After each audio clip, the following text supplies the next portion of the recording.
We got to do the warning. Warning. Arch's Garage Live is not suitable for all audiences. Viewer discretion advised. Oh, jeez. Don't listen to that guy. Don't listen to him. So let's see. Say hey to everybody. So where are we? Right now, the stream is good, but I don't think we paid the bill because that's what they do, right? If you don't pay the bill on time, doesn't matter, right? They'll slow your butt down. So this is what it was. I actually lowered the stream settings a little bit. So I'll show you. Yeah, we'll go to this monitor. So I just tested it, but I think it came up. I should be well over 100 on both, all right? But yeah, they dropped me down. However, even though they dropped me down, let me come back. Well, actually, I should have 1,000, but I have to change my cables to do that. Let's close that out. So in order to have the full speed, well, bright light punishment. And I have to use the other camera. I'll explain. In order to get a full speed, I have to change all my cabling. So, and they're underground. And I also got to change the cabling in here, which I will do. So I'll still get 100 megabits per second, but I can get 1,000 if I change the cable. So I want to go to like Cat 7. And the one fella said to me, he goes, you can put the airline up, which is just like an ultra heavy duty jacketed and slightly thicker cable segments, and you can run it from the house to the shop up high, and you can pull it pretty taut, which is nice, but that's very expensive. And I'd like to just pull 2 lines in. I'd replace the 2 lines that are coming in. So I think I'll just do that. Ken says he's watching movies with Miss Potty Mouth, listening to this sporadically. Nice. Mrs. Somebody, what's going on? And Uncle Mark says, looks good here. Henry says, you're good. He goes, you have sound and video, Uncle Mark says. Henry says, we did. We had snow. Johnny Bravo says, hey, Arch, you're pretty enough already. You don't need stinking live stream makeup. You got to have something. I don't put any makeup. Some people do. And Henry wanted to know if I had snow today. Nope. And Mark says, hi, Arch, winter here, 13 degrees Fahrenheit plus a good wind. Oh, my God. And he says, hey, everybody. Yeah, that's cold. I think the ladies, they're decorating the house, and they were outside putting up some lights because it's about 33 degrees, so it's just about freezing. There's no wind. It's been like in the 20s Fahrenheit with high wind, and I managed to get, it was Thursday, I managed to get Tyler, that's my daughter's boyfriend, we managed to get the other side of his 2001 Jeep axle shafts done, but he needs ball joints on one side for sure. So I don't know if I'm going to do that with him or whatever. I don't want to work out there. It's too freaking cold. And it was windy and it was kind of dark and it's freezing cold. And, you know, things don't want to come apart when they're all rusted, but it's even worse, right? When it's all rusted and it's very cold. And I was explaining that to him. So yeah, right now I dropped my my stream rate down a little bit. So I am dropping some frames, so you might see a little staccato. This is the cheaper camera. The other camera is set up. I'll show you what I'm working on, what I've been kind of fooling around with today. So it's actually set up over there on the overhead. And I'm working on my my Lathe's motor. And let's see, where's the paperwork for it? So let's see, Mr. Somebody, what? He goes, what, you got heat in your shop? Yes, I do. Yeah, and that gave me problems too. Robert says, hello, everyone. How are you doing today? Yeah, I have an old Resnor, I don't know, 20, 30, something thousand BTU, plus a couple of little electric heaters in here, the baseboard. But it's older now, and there's the problem I've had with it for years is that when it gets cold, especially the outside air exhaust that goes outside, the bushings in the motors are getting tired, even though they're oil light or whatever. But gack is getting on them. There's a bit of rust. And they're old and they squeak. And when it gets really cold, the armatures won't spin. and so it can't prove airflow. And it'll try to light, and then it'll try to run and cycle and go click, click, click, click, click, click, click, click. It'll try to spin the fans. It can't prove, so it stops. And so if that happens a little bit, especially on like night setback, because when I leave, I usually set it back to, just hit a button and it sets back to about 55 degrees. Well, that's a little too cold when it's 20 something degrees and really windy. We get very high winds here, 30, 40, 50 miles an hour. And so when I come out in the morning, it will not start. And the best I can do is force it to flame over a bit. And if I can get it to do that, it'll warm up to some degree. So bad for it. It'll warm up enough to where the main fan will start to pulse to keep the machine from overheating, which will put a little heat into the shop, and it'll move the hot air around a little bit. And then eventually, I think also the armature starts to get hot from not moving. But it's cold. It's really cold. And then it'll start moving, especially there's a little booster on the exhaust. Look at a 4 or 6 inch pipe. I don't forget what it is. There's a little booster on that. And it's also got a sail switch. So,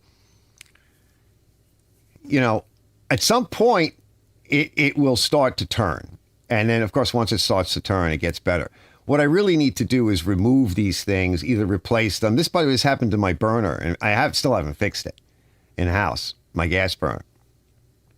Still haven't fixed that either. I got so many things to do. I really need to remove it. I think if I remove it and take it apart, I could probably clean the shafts and relube them, and it'll be fine for a number of years. Sometimes what I'll do is I'll stand on the ground, right, and I'll spray lube and try to hit the bushings in the fan, right?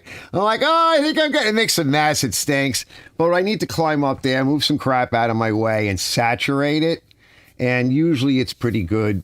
But I've just been so busy and get distracted, and then I get tired. I don't feel like going up on a 12-foot ladder to get 15, 20 feet in the air and just stand there and, oh, I think I'm getting it now,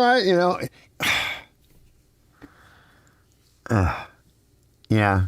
So what I did, last night I left it at like 60 degrees because it was really cold. Tonight I might leave it somewhere around there. And then here I got a nice big oil-filled electric heater over here, and I got a 220 volt one in the garage, which I just keep idling on low. It stays pretty cool in the garage, but yeah, I mean, I used to work out of this place. I ran my business out of it, and now I'm doing all this stuff.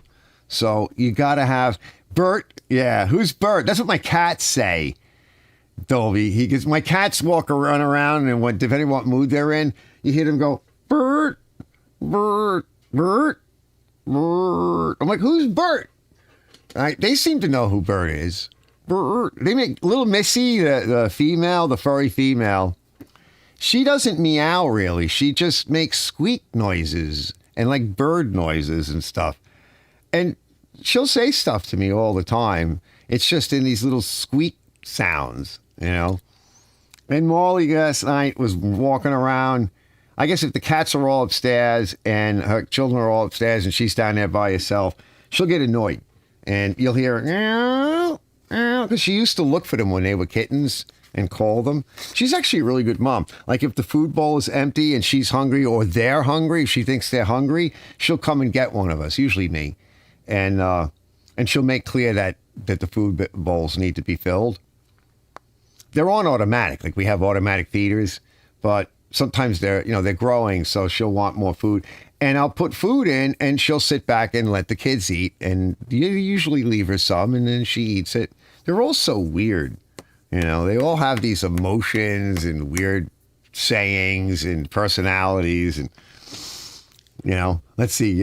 So Dolby Bird. So Bravo goes, you guys please keep that cold weather and that nasty fluffy white stuff up north there where it belongs. We don't want it. Yeah, it might come down, bro. Somebody says, did you build your shop by yourself? Almost.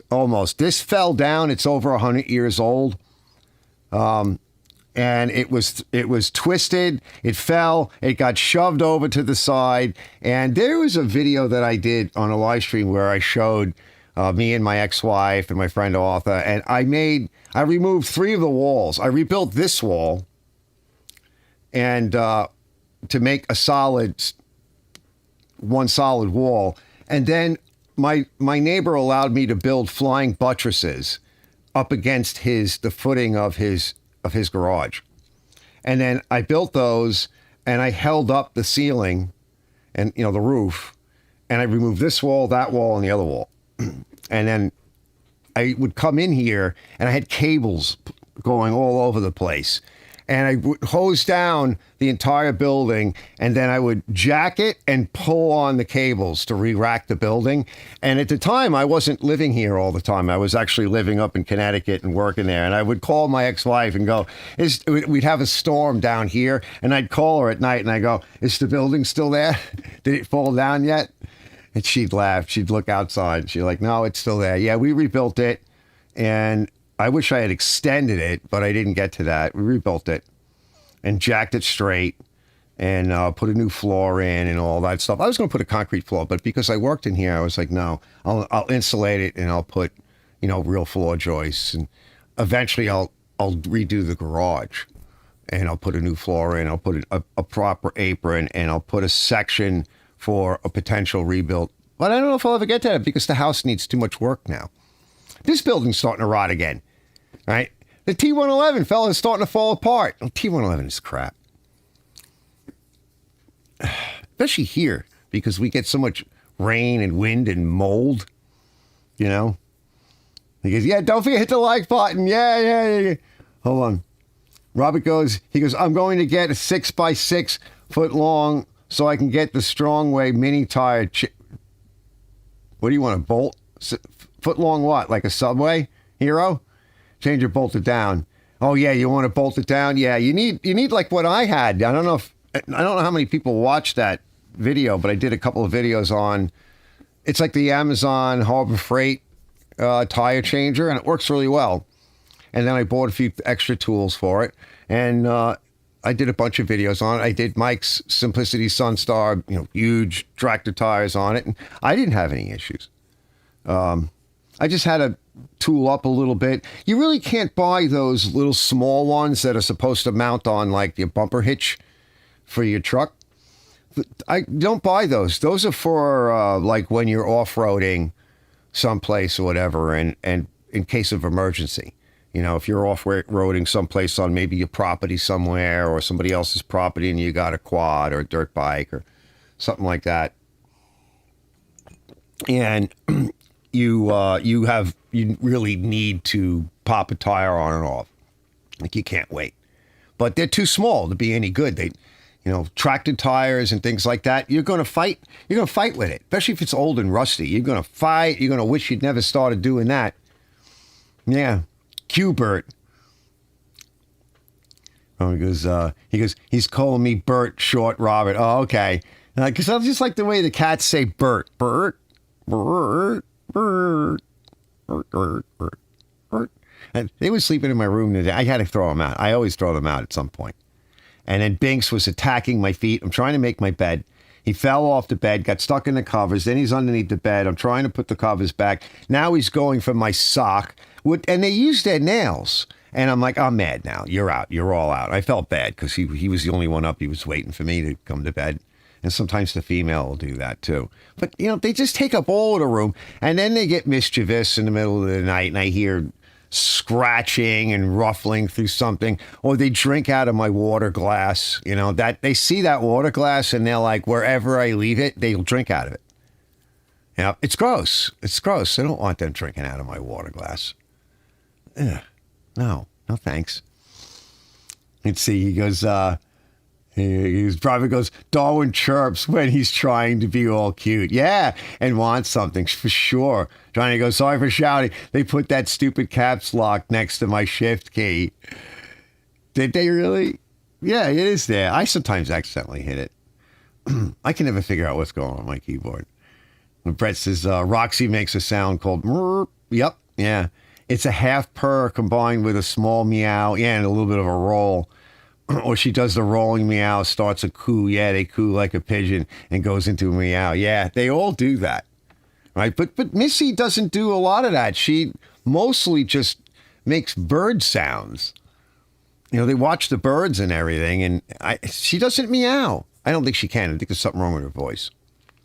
It sounds like it hurts when she tries to do that. Just makes a little squeak.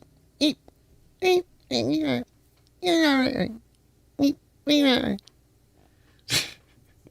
like, okay, Missy, whatever you want, whatever you say. So this is the cheaper camera because the other camera's set up on, it's set up on the Walker Turner Company, Inc. They call it the driver, right? That's the motor for my 100-year-old lathe. Now, I don't think it's 100 years old. I guess it's Plainfield, New Jersey. Hank, does that sound right? I thought it said NI, but when I looked at, I'll show you, when I looked at one of the other parts, I was like, New Jersey? N.J. Yeah, that makes sense. It's an old AC motor. It's a half horsepower, 60 hertz. RPM is 1,725. I have it's also a 110-220. Single phase. And what's nice is it'll either pull 8 amps on 110 or 4 amps on 220. So I want to see if I can run it on 220, but we'll see. First step is I need to make it reversible. So I'll show you guys that in a little bit. Me pulling it off and everything. So thanks to Big Mike, because it's heavy, right? I mean, these old motors were sweet. Thanks to Big Mike, I was working on it today, and I was using the chain pull attached to my hoist, which is so sweet because when you're trying to line up bolts and everything, I saw Big Mike try to do when we were trying to put it together just to test it. And yeah, he's Big Mike, but he was turning red. Yeah. I'm like, no, I can't be doing that. Oh, this is so heavy. If I drop it, I'm going to get hurt. And so is the part. I got to take a lot of this stuff off the lathe. You'll see it in a bit. And I'm like, no, I need something that'll give me, the ability to sneak things in. I'm like, there's nothing better than a chain pull. There's nothing better. It's so nice and easy. Oh, I was in love today, except for the fact that this is the kind of thing you're going to have to put together and take it apart and put together. The whole system that runs the motor and the pulleys is not original. One of the owners made this contraption. I have to say he did an excellent job of lining things up in the engineering. It's all very heavy steel, so it's not easy to cut, not easy to machine. If you have the big machines and the big cutters and everything, it's not so bad, but still, that's a lot of work. And it seems to be pretty accurate. I did have it running, and there was a short I put out, and I think I even showed a little bit of it running to some degree on a live show. And I'm just accumulating footage, and eventually sometime in the winter, I'll start putting out some footage on it. But we'll get a sneak preview tonight, Brett says that's called chittering. Minnie used to do it when she watched birds. Is that right? Are they trying to mimic a bird so they can go eat it? They like birds. Yeah, it's kind of neat, chittering. Yeah, it is very neat. It's definitely neat. Yeah, so it's been really cold up here and very, very windy. I'm having a snack. These are like the more organic graham crackers. They're like twice as thick. And they taste really good because all the other stuff who is it? San Diego. I believe it's San Diego.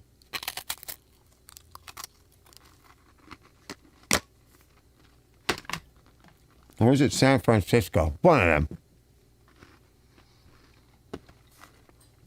They now have lodged a lawsuit against Nestle and all of the big, crap food manufacturers. Because, now we're finding out all the effing poisons and garbage chemicals they're putting all this packaged food. So their contention is they're suing these companies because their contention is that the state and their local municipalities are having to pay for all of the health care costs due to the injuries from this garbage food. And you know what? Good for them. We should all do that. Every state should just sue these companies and into the point where they have to pay us for all of the injuries. They knew what they were doing. We didn't know that they were doing this. They knew what they were doing. I was looking at some, like, an old picture in New York. I guess it was maybe Brooklyn or something. It might have been Nestle, or whoever it was that made the original Oreo cookies, Nabisco. They had a place in the city where they manufactured that, and the train went right into the building, and they loaded everything in, basically in all the raw materials, and then the train would come out with all of the packaged, goods, but they were packaged differently then. Of course, when they made that stuff back then, they just made it out of flour, yeast, sugar, like the cream in the center of those Oreos, that's not fat and cream anymore. It's some plastic piece of garbage material that they came up with lots of sugar that mimics, made from garbage seed oils that you're not supposed.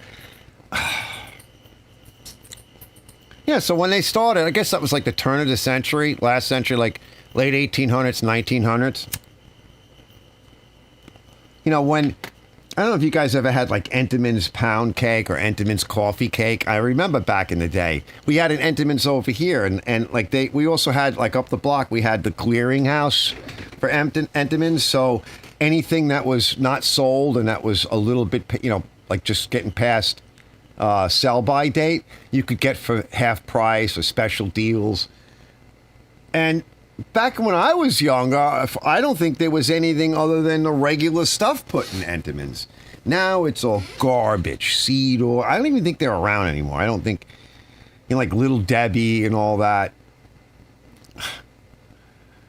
So good for them. So it's good to hear, right? People are starting to fight back against this garbage. Yeah, because I want my garbage food back, but I don't want to have it kill me right away. At least like to be eating like actual food stuff and not have like a chemical experiment inside my body. Good for them, right? And finally somebody stepping up to the plate. Let's see. Brett says, if they are chittering, they are happy. Especially if they walk around with their tail straight up. Yeah, they're always got their stupid tails up. Like flags. Yup, like a flagpole with a little curl in the tip. Yeah, and it moves around. Rob says, hello, all. Hello, all. Rob, check the title. Let's see. It's in the title somewhere. So it's below the title. It's about the Walker Turner Company. So yeah. That's the motor. Let's check it out. Hold on. I love old stuff. So hopefully I can get this thing going. So tomorrow, I got a little bit late, so I'll have to fuss with it tomorrow. Let's see. The stream looks good. Stream health is okay. Even though I turn it down to about a little over 4 kbps, so that's like 4,000 kilobits per second. Normally I'll run it higher, but it goes up or down, and this is the cheaper camera, so I'm trying to keep a bit more light on because it's just not going to handle the darkness all that well. But I don't want to deal with any more light. I've been in the light all day. I'm sick of light, right? Just get sick of it. So this is cool. We're going to have some fun tomorrow whilst I do other things, because then, I got the it's not really a honey-do list, but it's like everybody gives me stuff to do, and then I had to help Tyler, which was good. He's learning. He's doing really good. We got a lot done. It was a lot easier. But I almost got hurt. Yeah. Yep. The cap, the bearing cap. Did I throw it out? Yeah, I did throw it out, but I took footage. The bearing cap for the U-joint. So there's four bearings. And there's like a cap on the end, right? It's machined in, but we'll call it a cap. Well, taking the last one out, it exploded. And went shooting out. And I kept telling him, go slow, right? When you don't pulse it, but run it, run the compression in. We're using the impact hammer on this big tool. It looks like a big C-clamp. And you run it in, and you're pushing the thing over. But it's so rusty and beat.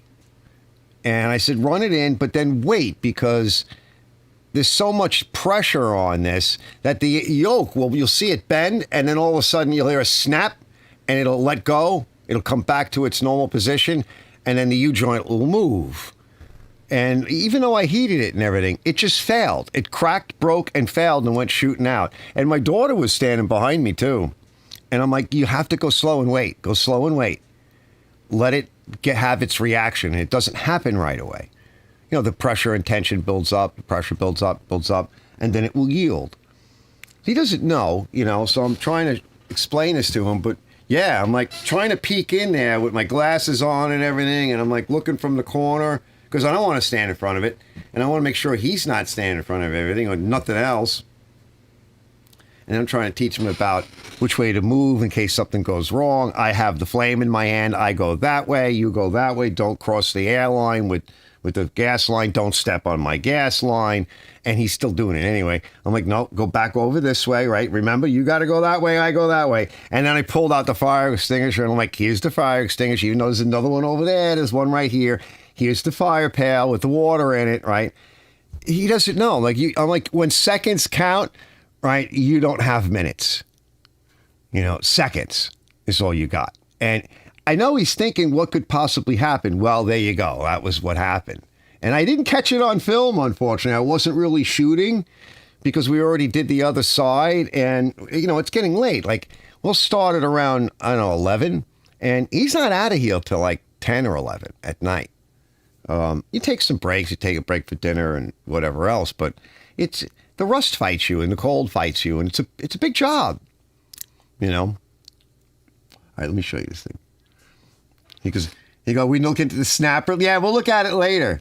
Yeah, where is it? Do you still have that snapper pick? No, it's not up to date. Yeah, I noticed. Yeah, I could see it. It's not up to date. She'll have to catch up. We're a little tight with cash. We're always tight with cash. Let's see. Send me over if you still have it. I do have it somewhere. He goes, I made pasta, chicken, and sausage. Oh, wait, hold on. Wait. All right. Oh, nice.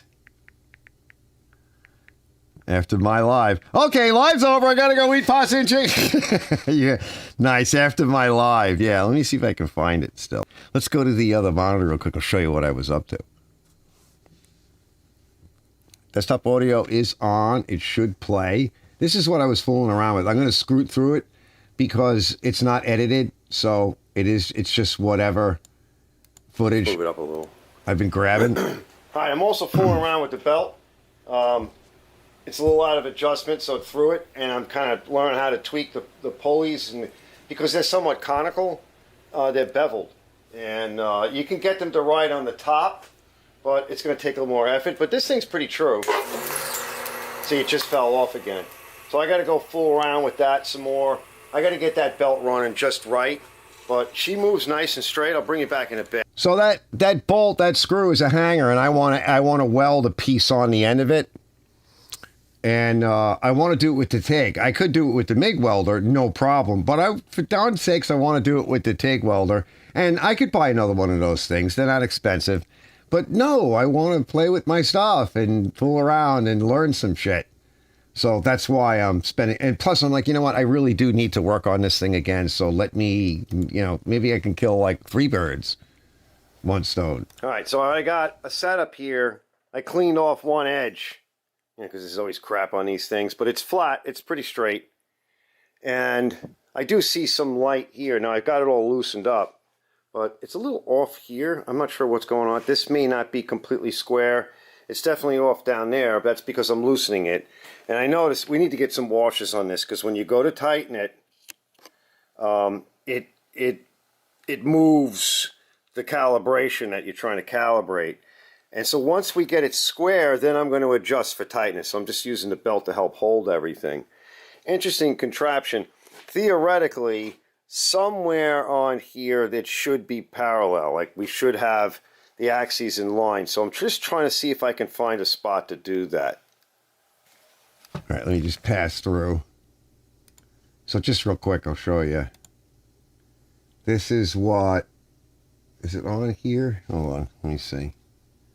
Yeah, see, this is the big, from the other day, this is the one, I have 2 presses. This is a hand press. Right, so back to this again, right? So we're using this press, and we've got all of the bearings out. And the ones that we're working with right now. I think you'll see it. It's cool enough. Look at how bad that is. Fried. There was no grease in there.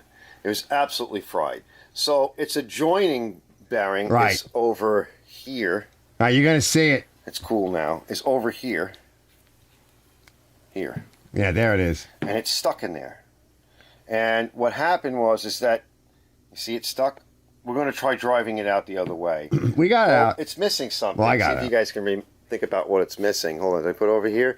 So this came shooting out. It almost hit me in the eye, in the face. Yeah. I'm wearing glasses and everything, but as I was telling... It's the top of the bearing cap. Go slow, apply pressure, then wait.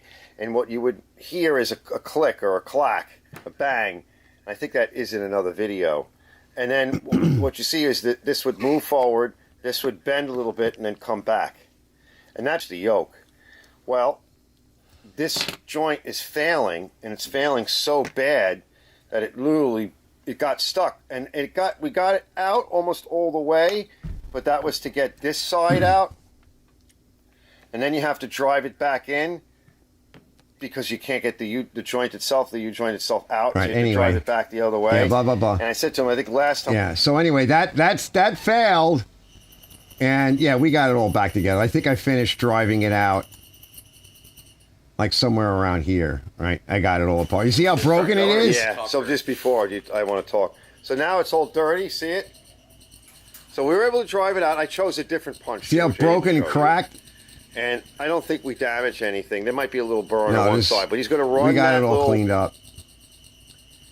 So I guess that's my future son-in-law, all right? Well, it would be good. So then I'm fooling around with this. So this whole contraption... Yeah, that's doable. And you'll see more of it. All of this steel, one of the owners made this because this is not where the motor would live. The motor either lived on a stanchion, a steel beam that went up above the entire lathe, or it was in between the legs in a cabinet in a really weird spot. And I've seen them that way too. So this was all hand fabricated. And I need to finish it because it was missing pieces and there's some issues and the bolts were missing. So there's Mike's setup. All I want to do, I got it all rigged up. So I just want to Oh, I love it. take the pressure off, okay? Because I'm not sure what's going to happen. Yeah, that's nice. What I like about this chain is that I can come down any direction I want and make these little adjustments, and I'm not worried. So let's see. Kind of wants to be here more. It's hanging on this one bolt. Thread size was it? I'll try to remount. So I'm going to chase the. What did I do? What's thread? So now it's out of my way. So one of the problems I was having is I wanted to put a washer underneath those bolts because when I would try to tighten it up, it would essentially screw up my adjustment. And I put a washer on. I went to thread the bolt back in, and it was just not aligning. There was no starting course. There was no bevel on the threaded holes. And it's like an hour went by, and I'm still fooling with this. I'm like, nah, the motor's got to come off. I got to deal with it. So I put, I think you see it. It's on. So I just went in there and. What I'm doing, for the most part, glasses. Yeah. Where is it? I guess it's not edited. It's old. It's heavy. We don't want to break it. I don't want to replace it yet. Right. So the threads are screwed up. So we need a starting course. Oh yeah, I love like this kind of material. We'll come over there. We'll work there first. And then I just tap them out. Now, what's nice is I can install it. Yeah, just took And a not bungee fight pulled with out it. for us. And things are in, wiping things. So I wound up getting it back together, but I still could not get it Keep it loose. to track properly. Just the other way. I did actually have it running, so at one point I did get it to track, but like I said, Wow, there's still so much easier. as I replace the things that are either missing or worn, the bolts that are missing, realign it, and essentially I'm not prototyping it. I'm assembling it and disassembling it because I know it's not correct. And it hasn't been together. Somebody took it apart. I guess that the last owner took it apart. He wanted to restore all of it. So I have to mock everything up to see what's going on and make adjustments. And it's just the way it is. And to be able to do that on and off, you're not humping a motor like that. That's not going to happen. Because of the way the foot is and the bolt size is, I think this may be a little, certainly the head is a little bit too big. But I went to a narrower That's what she one, said. not a wide one, but a much narrower one. It's a little bit bigger than the bolt head.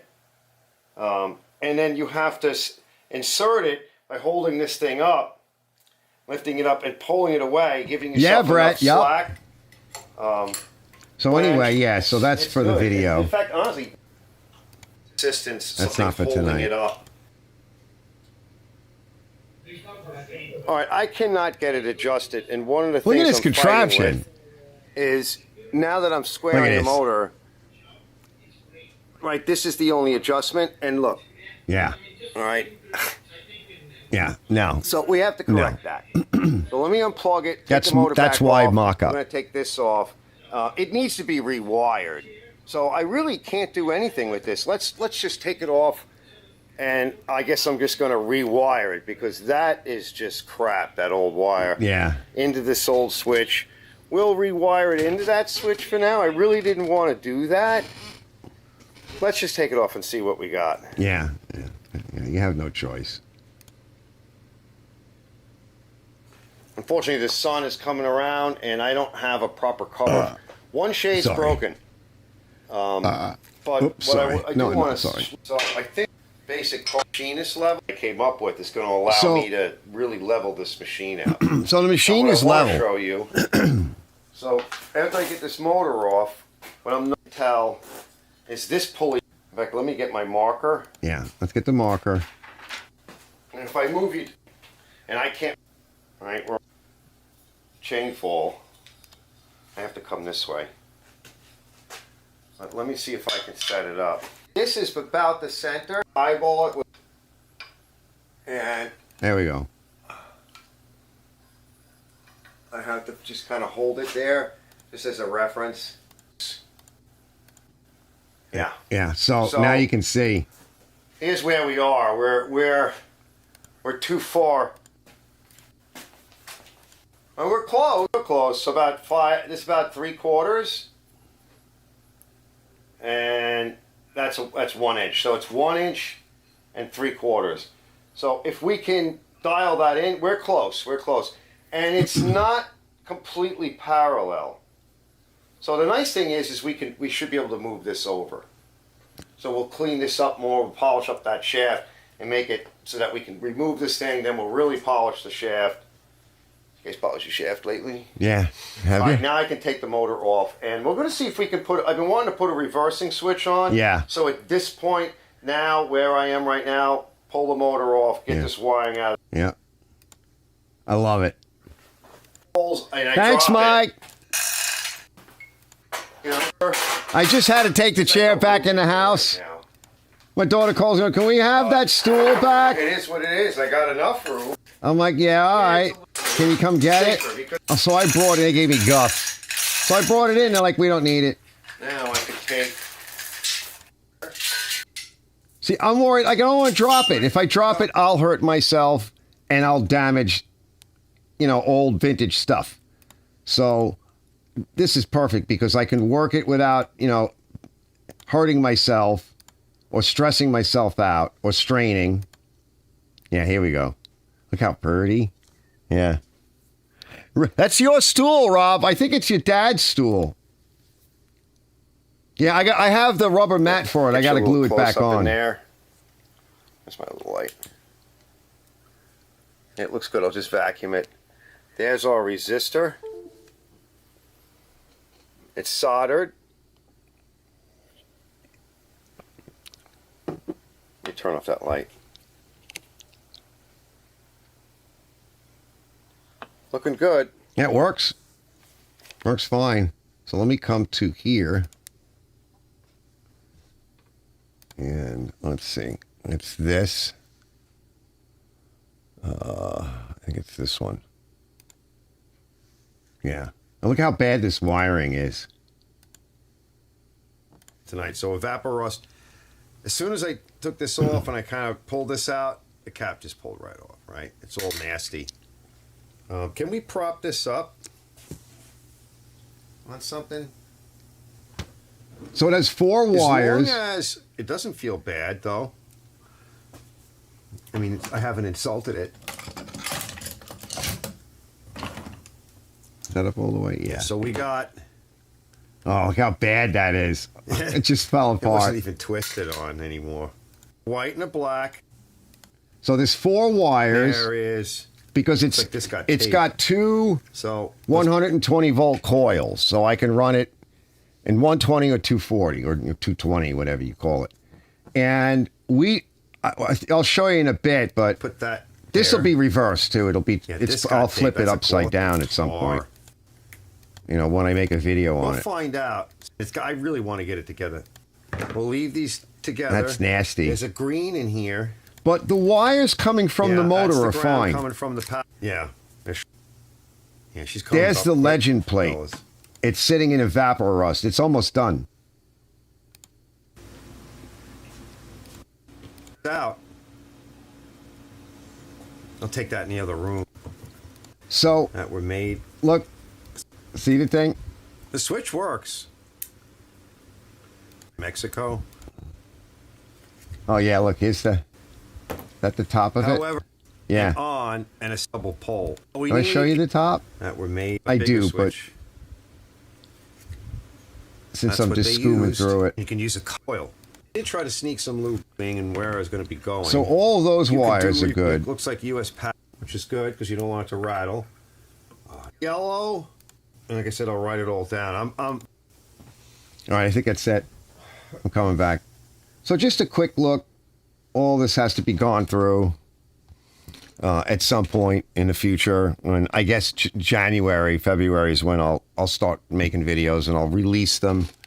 But like I said, there's 4 wires in there. Now, I don't know which ones are cap wires. I only need to get.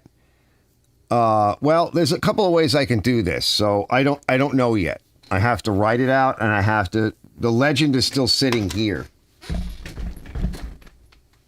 Let's see. So I'm sure by tomorrow I'll have the legend back. Let's see what it looks like. It's been sitting in there for a while. I'll check on it before I go in. But evaporust shouldn't hurt the stenciling on it. Let's see. Have it upside down. Oh, it's almost done. Yeah. Yeah, you're not going to be able to see it because it's too dark in here, but you can get an idea. That's the legend plate, but it's starting to come through. Yeah, definitely. Yeah, I can read it now. 1, 3, 2, 4 connections. And I see the other connections. Yep, I'm starting to read it. So I'll brush it again with the toothbrush that I have, a little nylon brush. But it should be okay. Put this back. But I still have to buzz it out. So we just have to reverse 2 wires. So one of the power wires is going to go to the cap. And I show it in the footage that 2 of the wires are soldered together. They look like white wires, but I'm not sure. And it looks like there's a brown, black, and a white. And I think there's 2 whites because you would have 2 whites because you'd have essentially the neutral coming from the 2 separate coils, 120, 120. What we need to do is I'm going to test it in the 120 volt mode first. I just need to power the cap like this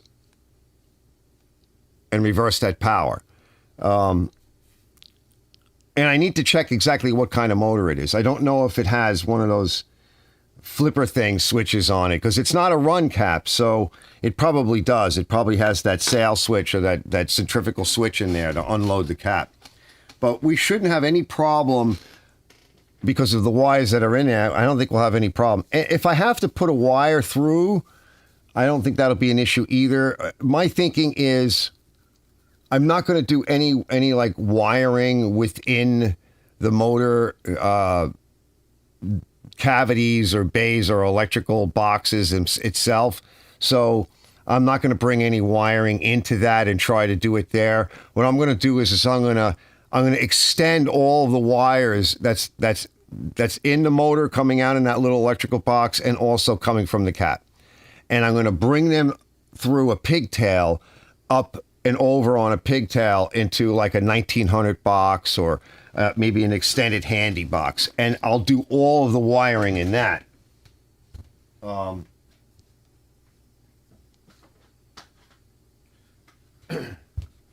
So yeah, I bought a switch, but I bought this switch for my polisher, my old polisher, that red big long wide shaft thing that you see sometimes floating around that it has a wire wheel on one end and a polishing wheel on the other.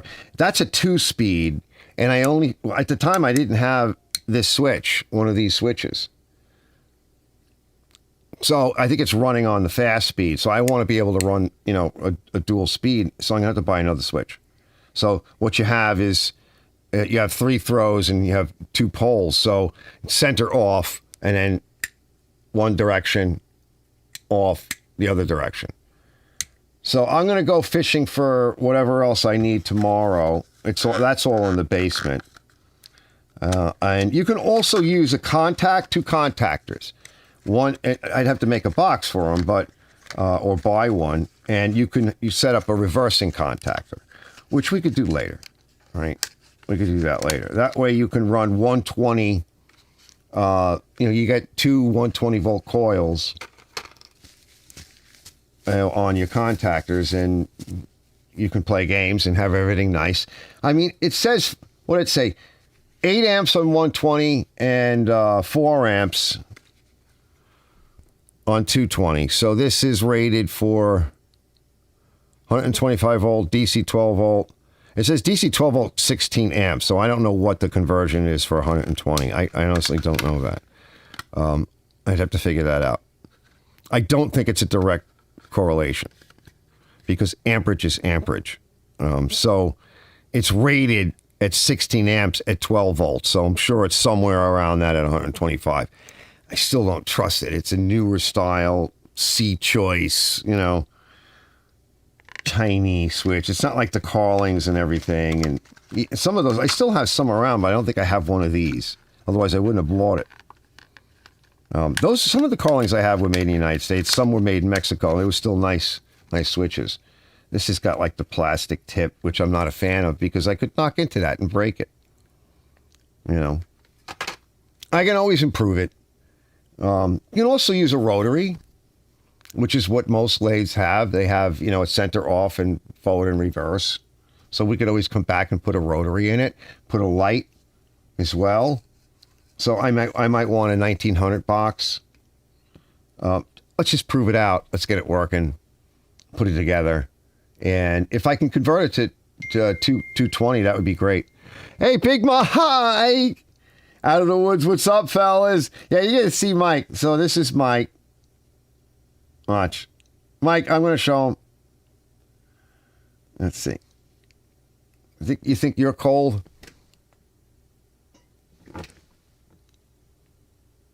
Hold on. So that's Mike now. But it wasn't all that long ago. It was like a week or so ago, Mike. I think he just got back. Mike was here. So we went from that. Why can't I hold it straight? To freezing cold. So yeah, Mike. So using all that stuff. Plus, while we were outside again, I used that nice rubber roofing material that we put down and drove the car over it and had ourselves a nice time. He goes, I came home Tuesday. Nice. Yeah. And it didn't take long. Let's see. I know that stool. Yes, it was. It was Dad's. Yep. That's a massive start cap on that motor. Yeah, well, that's how they made stuff. A lot of those caps are like that. I have a whole bunch of start caps laying around here. It still works. It's still good. Hopefully I don't blow it up tomorrow. He goes, and RW says, that switch will not handle it. I don't think so either. Yeah, he goes, a 12-volt VDC switch can only handle 1/10 that power of 120. Yeah, the current isn't that high, so it'll probably be fine for now. But I'll have to search around and pick up, I don't know, I'll think about it. We'll get it working with that for now, and I'll have all the wiring done, basically. And that's why I want to dump it into a box. So basically, just imagine me taking all those wires, identifying what everything is, doing a quick bench setup and on 120, and then I'll draw out the schematic. I'll look at it in the 220 scenario, and I'm going to essentially extend all of those wires nice and clean. Yeah, see, I just got another warning. YouTube is not receiving enough video to maintain smooth streaming. Bring them all out nice, because that box is too small that's on the motor. We're not going to be fooling around in there, right? No. And I don't want to stress anything and trying to pack stuff back in. No, I'm not doing that. Let's extend everything over. We'll do it all in a separate box. And later on, if I want to do contactor style, or I don't know, probably just a good rotary switch, I'll go find a nice rotary somewhere. I thought I had one, but I don't think so. Not something like that. And what would be nice too is maybe I'll pick up a bigger box when I go to the rotary, and on the box I'll have an emergency slam red button. Disengage. You're off. Rather than having to go to the center and turn it, I'll have an emergency off switch and just slam that as well, and then finish it up. Oh, all right, came back. The stream came back. So just take care of all of that. And then I got to decide where I want to mount it. Where that switch was is not bad. I mean, it's an old lathe. It can go back into that sort of same location. If I make a cover for some of the pulleys in the future, you could put it up there, but you'd have to make a mounting support for it, because usually covers are just covers. So you don't lean into it or slip or, whatever. You would have to have a structure that was strong enough that you could slap an emergency off switch. You definitely want that. And it needs a reversing switch. It's made to be, the motor's made to be flipped over and use the smaller pulley on the other side for higher speed, but when it comes down to the point where if I need a better lathe in the future, I'll get a better lathe, and this one will be around to do, what I want to do with it. I don't have the cutter set up right. I don't have all that set up right now. It's all got to come back apart, but this is all mock-up and noodling and having fun and hobbying out, something and hogging out something and just having fun. And he goes, let's see, wait, Brett says, even on 240, it still draws the same amount of watts. RDB says EPO switch should be magnetic. Yeah. So I know I have a contactor downstairs, so I'll have to see if I have another one. I have an extra one down there. It's down there somewhere. I was using it, and then I didn't need it anymore. So I might just pick up another one. I don't know if it's a Siemens or whatever, but it doesn't matter. Right? We'll just pick up something. I have relays, too, that'll handle that power. Well, I could just do it in relays. It's just that the contactor is a little bit better. They tend not to wear out. I could just make up a relay. I got tons of Potter Brunfield relays I could use. That'll work.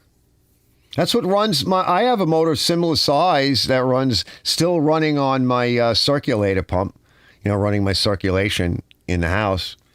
It's probably about half horsepower. It could be quarter. I haven't looked at it in a long time. But it's just pulled in by a relay. It's actually being pulled in by a Potter Brumfield relay in my economizer box that I made for it, right? With the hot water reset based upon outside air. So, yeah, nothing happens to those things. And if they do, you could see it because it's like a translucent plastic outer body and it just goes poof, inside. Yeah, pretty cool. So yeah, RW is going to educate everybody. Give him the Robbie, give him the rundown on that for those that don't know. Type in the formula and shit, all that. Take your time, make it clear. But I don't know. I got to go shopping in the basements and see what I got, and at least I'll prove something out. Get it to do. Because the next step really is, because like I said, bringing all the wiring up into a pigtail, I can do whatever I want down the road, and I don't have to touch the motor. The idea is to try to mechanically realign it, get the motor to run in reverse, and then get the motor back on, mechanically align it, work all of that out, because the pulleys are conical, and so the center is basically is the high spot.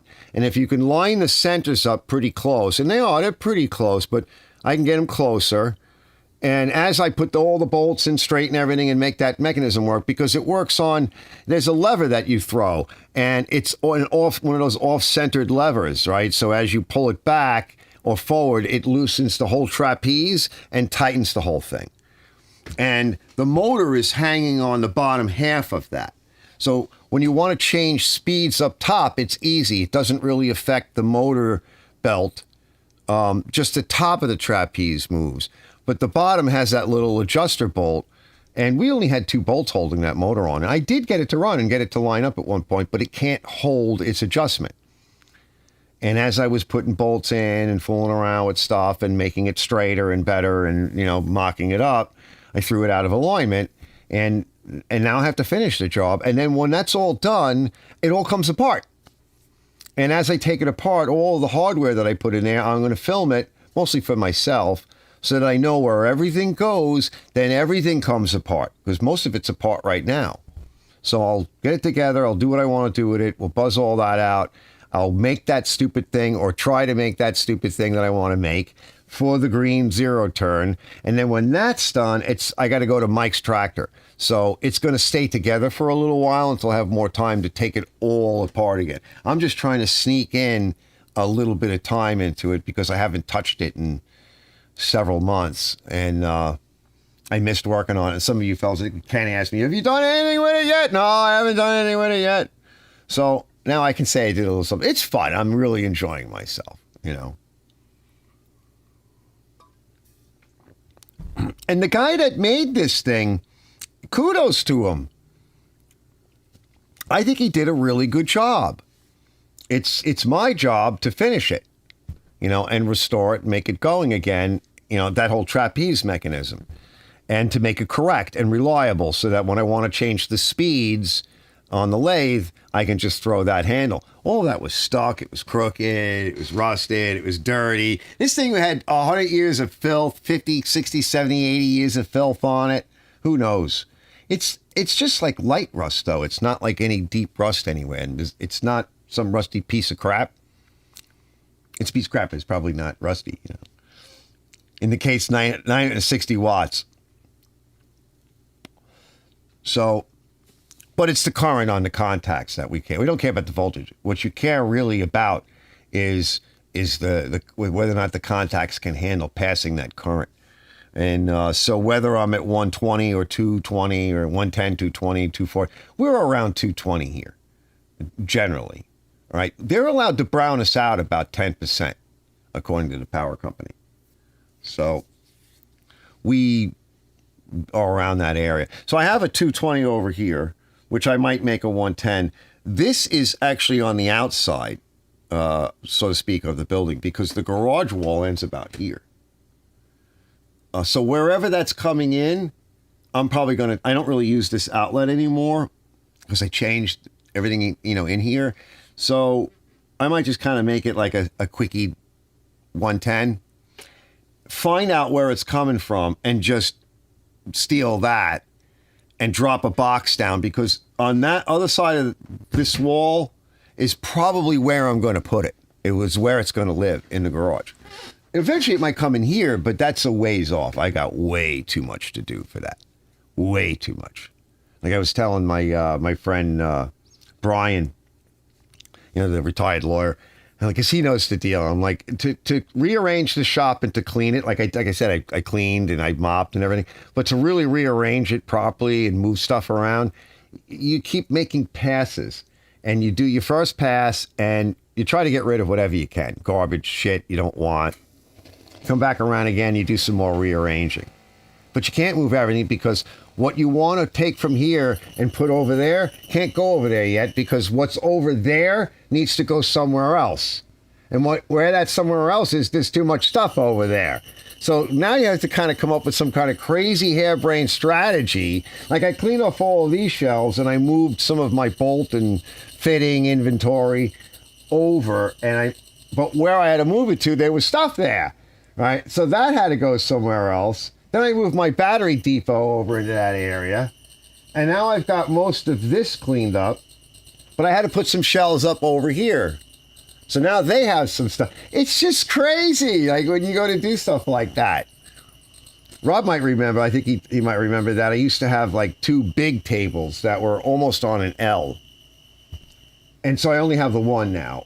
And then I have the lift table. You know, so that had to change. So now I'm in the garage and I had to move everything around in there. But it just takes forever because I'm still working while I'm moving this stuff. So I can't completely disrupt my life. And then I get tired, you know. I get time off because I get shot. Let's see. In this case, 960. RW says the LI runs at 115, 230 nominal. Yeah, it's about on a good day. Yeah, 117. I've seen it as high as 117. Somewhere around there on a good day. It's gotten better, you know. I forget who I was telling, but I mean, even in the county where we grew up and I kind of grew up in, they used to have blackouts. And out here, we really used to have blackouts, brownouts, stuff like that. That doesn't really happen anymore. So they've been putting a lot of energy and a lot of time into upgrading the infrastructure. They also, at one point, they hired Ashblund, which had an outfit over here for a while. And they were essentially dropping down any trees that are in the way of the power lines and trimming them and maintaining them. And then I don't know who has the contract now for it. I think that the power company has their own people as well now. But they really, really invested because Long Island used to be all potato farms. But all of the people that came here and settled, they didn't want to live in a potato farm. So they planted trees and bushes, and it doesn't take but a generation for all that stuff to, you know, come up and get big and grow into power lines. And if you look down at Long Island from the air and you compare pictures, you know, to, when they first started having aerial camera shots or ground shots, even at the turn of the 1900s, totally different. Totally different. It is so much more here, wildlife, birds and squirrels, and way more here. The only problem is that what really took a hit was a lot of the waterways because of the concrete and the homes and everything. And so a lot of streams and stuff got diverted. But I have the lake back there and the water table's very good here. And where I am is what they call the Magathy Aquifer. So it's an aquifer that is from one of the, I don't know if it's from the previous ice age, but it may go back even further. And it is very, very deep.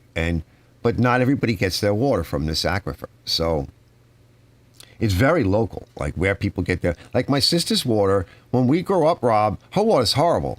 Her water, it destroyed a pressure washer that she had that was maybe 2 years old. It absolutely destroyed it. So I don't know what they're putting in the water over there, you know. It can be very local. And here nowadays, I can kind of smell whatever they're putting in there, but we filter it. But we don't filter what we shower with. We should. I wanted to do that years ago. We just filter what we drink and what we use. So, yeah. All right, what are we at? We're an hour and 27. I think we did pretty good tonight. Right. Plus, I want to go eat. My daughter made some kind of, what'd she say it was? Hold on, where's my phone? What'd she say it was? Some kind of pasta or something. I got to make sure I inject before I eat that, though. Now, let's see. What did she say? She goes, ooh, pasta and chicken sausage. Oh, okay, the chicken sausage. I don't really like chicken sausage. It's too weird. Right? She, listen, that's all there is. We got to go shopping. So I don't want to say anything. I'm saying it to you guys. You can't criticize the ladies. Whenever they make you something, you just say thank you. All right? And you choke it down. And don't let them see you do that. Just say thank you. It was good. I eat stuff sometimes from my ex, and my daughter will try it. She's like, Dad, how do you eat that? Once again, my daughter. When somebody's making you something, right, you say thank you. That's it. You shut your mouth. I have a big mouth. You guys know.